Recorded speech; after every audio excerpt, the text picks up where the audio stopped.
on an amendment. Request for the reviser to go over the changes, actions taken on the bill.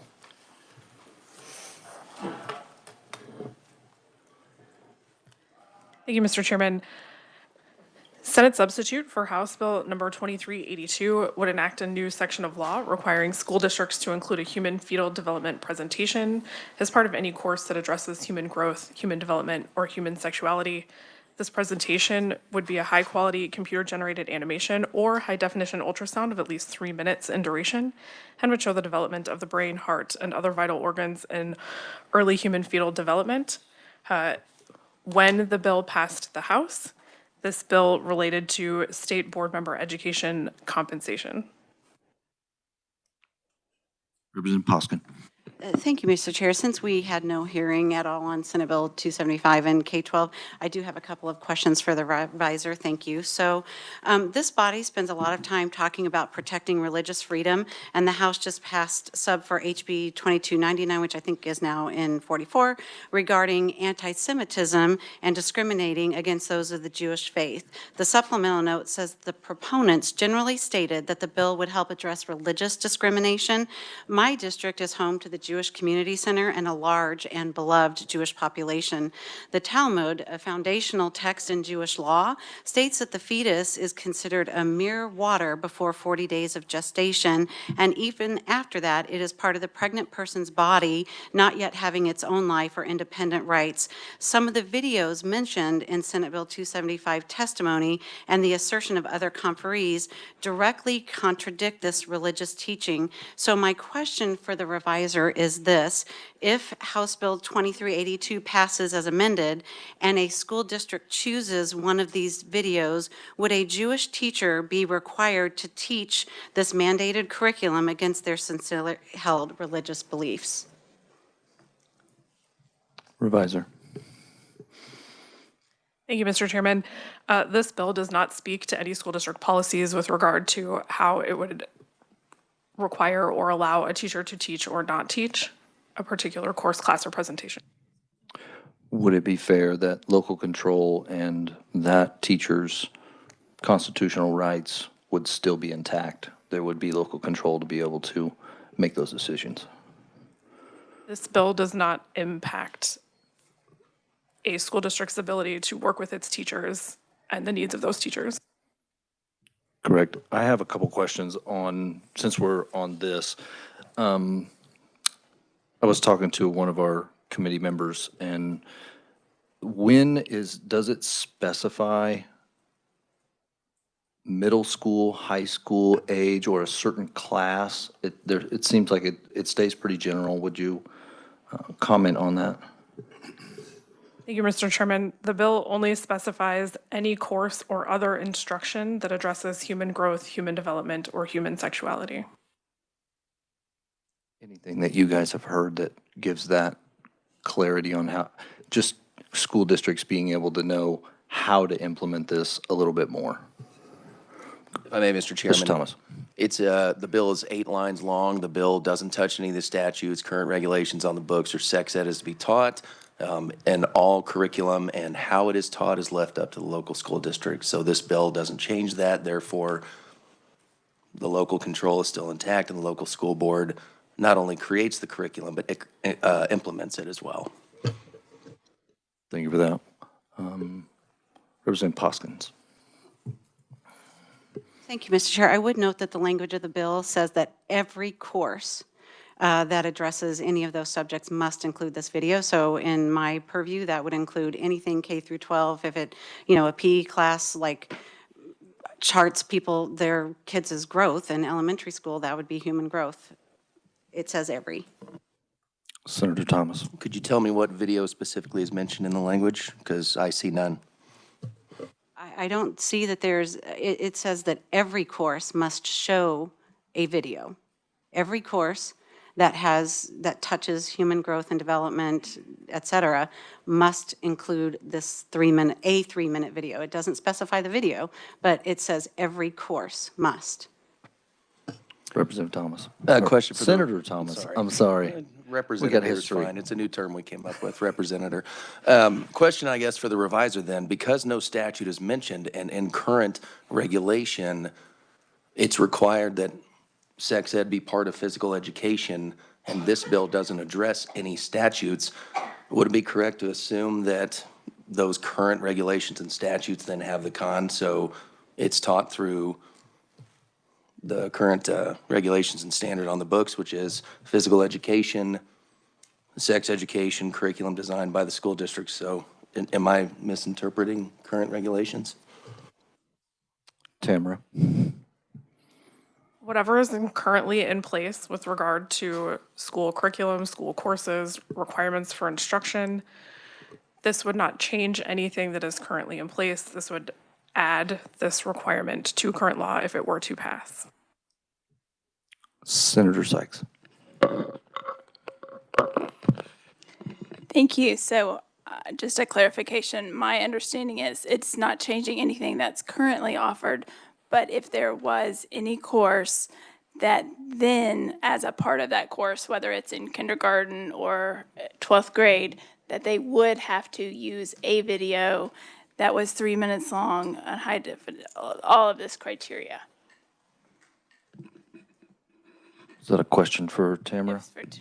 Well, for anyone. I was probably talking to Tamara. Thank you, Mr. Chairman. Any course or other instruction that addresses human growth, human development, or human sexuality would include this presentation. Senator Erickson? Thank you, Mr. Chair. Tamara, is there a statutory definition of course? I don't believe, in my experience, that elementary schools have a course. I know that they're required to integrate some type of what they label sex education, but that could be as simple as, you know, your body is your body. That's not a human growth and development course. Is there a statutory definition of course? To me, that says high school.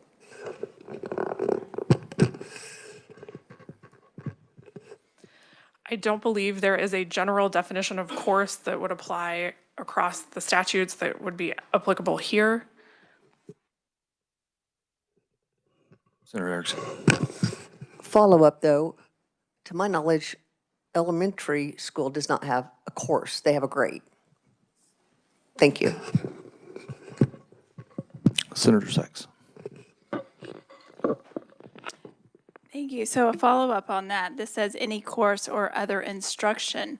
So I think that would be anything that is teaching about human growth. Just any instruction whatsoever would then mean that this would have to be a part of that instruction. Representative Poskin? Thank you, Mr. Chair. My question is along these same lines. Given that every single school district in the state teaches a general biology course that covers fertilization of gametes as a means of transferring parental genetic material to create new offspring within the scope of Mendelian genetics, this is, in fact, a statewide curriculum mandate for every school district, and it's required to be shown in every course or instruction that touches upon human growth, human development, or human sexuality. I just wonder whether we're really here to micromanage 3 minutes in thousands of courses that touch human growth, human development, and human sexuality. Not hearing a question in that. Is there a question? The question is that since every school district teaches a general biology class that covers those items, they would touch, in fact, human growth, human development, or sexuality. So we would be inserting ourselves 3 minutes into every single course in the state. Is that a correct statement, Ms. Revisor? Tamara? Any course or other instruction that addresses human growth, human development, or human sexuality would have to include this type of presentation. Give us 1 minute to confirm.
Sorry about that. We were just discussing a possible amendment to keep it in middle school or high school, but we like it the way it is. What, do what? I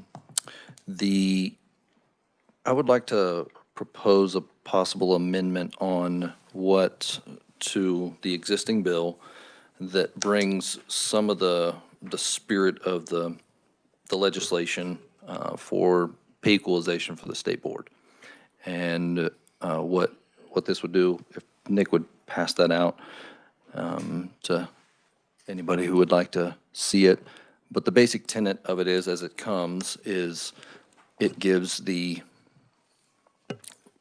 self-actuating body the responsibility to set their own pay rate.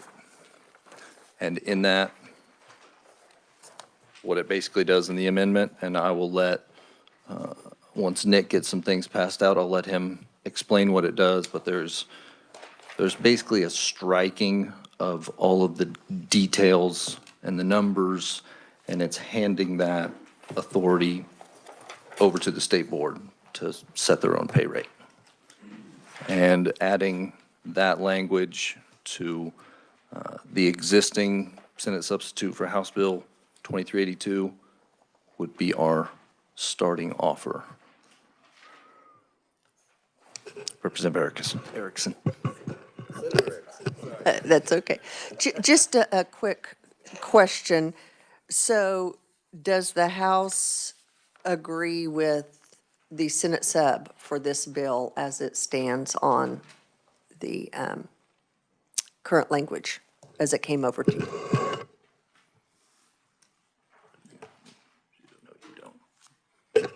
Yes, NA, yeah.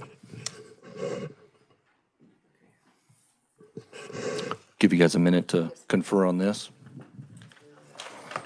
Would you like Nick to explain it? I mean, he did such a good job, it's short.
Welcome back, Senator Erickson.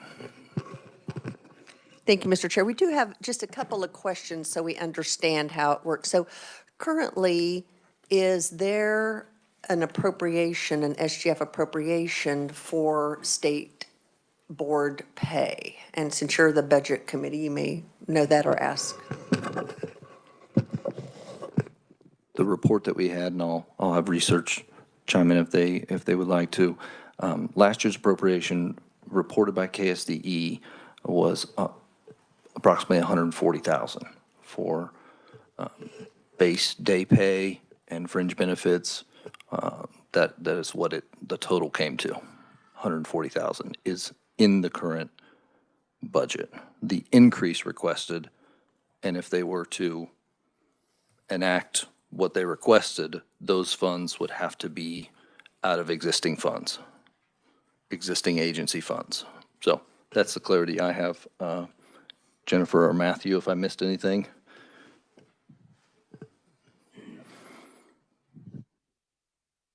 Senator Erickson. Thank you for that clarification. So another question we had was, do we set other elected boards' salaries in the legislature? I'll ask Revisor Nick, would you give us some clarity on that? Yes, there are specific statutes that direct pay to certain boards, task forces, and commissions, and it depends on what the statute says, but it can be directed in a certain manner or tied to the legislative salary that's currently, or daily pay rate that's currently established in statute. Representative Hill. Thank you, Mr. Chair. Correct me if I'm wrong, but I don't think there would be any other statewide elected boards out there.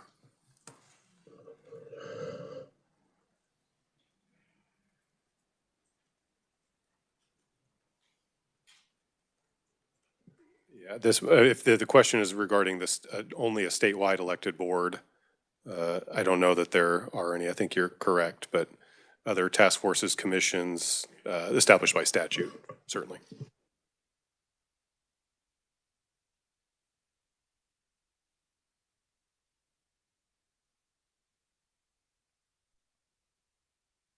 Take a moment, thank you.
Senator Erickson.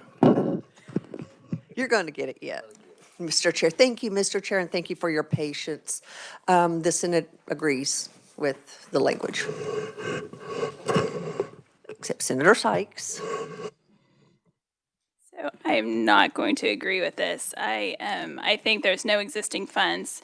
We would be setting in statute something completely different from one set of our statewide elected. Everyone else that is elected statewide is in statute how their pay is established, and we are making a change for this. Again, with this amendment, you are adding that they deal with their pay increase, and we are not allocating any more funds. We're adding more and more to our state board of, or the Department of Education. And now we're asking them to fund this, whereas I think everyone else in education committees in the Senate and the House, we're wanting those dollars to be in the classroom and help with education. And so I think we are passing the buck on this, and we are going from protocol of how we have dealt with salaries for everyone else who is elected statewide.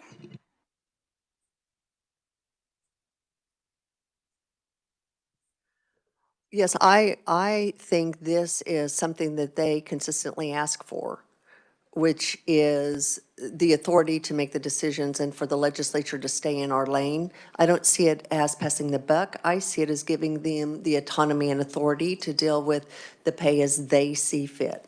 Thank you, Mr. Chair. So this came as the pay equalization came into our committee as a budget request, and took it to appropriations, and it was said we don't want to do this every year as a budget request. We wanted it to be in statute, so we ran it that way. And I think we've ran into a really good idea, and there can still be a budget request. Some years, like this year, there's other education things that are looking for funding maybe before this one. But next year, there can be whatever they decide in the off session to come back with a request, and the legislature will debate that and talk through that on budgeting issues. The other thing that I think this gives kind of unique authority is their districts are very unique. I have a map right in here of all the faces and names and the differences of their districts. They could set up unique things for each district that has to travel more, this allows them the autonomy to do some really creative things that support their board members. So I'm in agreement with it. The only caveat that I would like to say that we've talked about, and Nick, this might be a question for you. We would like to see, we don't want a report, we don't want another report, but we would like to know that this would be a line item in the budget that is kind of the total amount spent on this, just so we can track it, because we're not setting a cap, or we're not doing that, offering the trust to go forward. But in the light of being able to look at this, do we, in your opinion, do we need any language in here that requests a line item in the budget be made for total appropriations spent on state board? Well, currently, it's not its own specific line item in the budget. I think it's wrapped up in the operations account of the state, or the KSDE. But what you may be referring to is in their, and the terminology for their budget book, or the budget synopsis that they present, that it be delineated in that synopsis, and so that you guys have a good picture of what they're doing and the funds that they're dedicating to this compensation amount. And I think probably with your request, I don't know that we need to do something here, we can, but probably with your request, I bet you some folks in the room will, and if it's already in there, and Jenny might be able to correct me if I'm wrong. Jennifer? Jennifer Light, KLRD. It is not a line item in the bill as it is. It is something that if that was a request from the legislature that they wanted in the KLRD documents to be specifically called out, we could do. The narrative from KSD, if you were requesting that, could be done. If you were wanting it as a line item in the bill, it is not currently and would need something to have it be called out as a specific item in the bill. Thank you for that information. For me, it would just be a little bit easier to track if it was.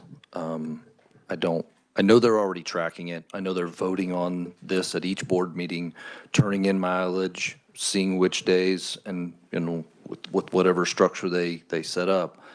I would just, is there any interest around language like that or thoughts around that?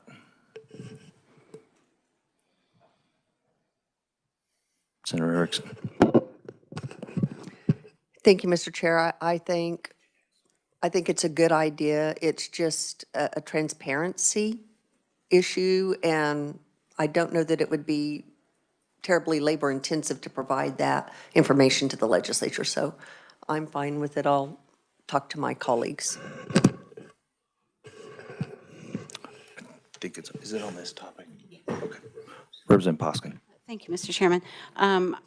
Unless that line item is an additional appropriation for a raise, I feel like this is raises for elected we, but not elected thee, unless you cut staffing and other areas. So I would be in favor if it included an additional appropriation. Representative Hill. Thank you, Mr. Chair. I think this gets a little bit strange because it's a kind of a hybrid type of funding. I mean, right now we have a line item that we're appropriating a specific amount, and this legislation lets them go above that specific amount. I think it's more of a reporting thing that we really want more than a line item. So I don't know if that needs to be included. I mean, the department's usually quite helpful in giving us numbers when we ask for reports, and I think that's primarily what we're wanting to know. So. Representative, did you have another one? Okay. All right, with that, you guys have agreed to this being put in. We don't need another, any more language. Senator Sykes. Thank you. Just a question. Again, I get into the weeds, but this is appropriations and this is dealing with compensation, and the underlying bill was dealing with curriculum. I do also have concern that we are putting two items that do not have the correct point of connection. I appreciate that. I actually checked on with the revisor before, but I'll let Nick speak to it as well. I mean, we're in conference committee, and they're both education issues, and ours came out, and you know, whether it's policy or funding, and you guys do both, and this touches education, but I'll let Nick shed any light on that from revisor's perspective. Thank you, Mr. Chairman. So yeah, this will be an act concerning education, similar to those education policy funding bills. I will note that it was a last year's bill that there was a provision in that bill that directed that local boards of education can compensate themselves as well. So that was something that was included in one of these education subject matter bills.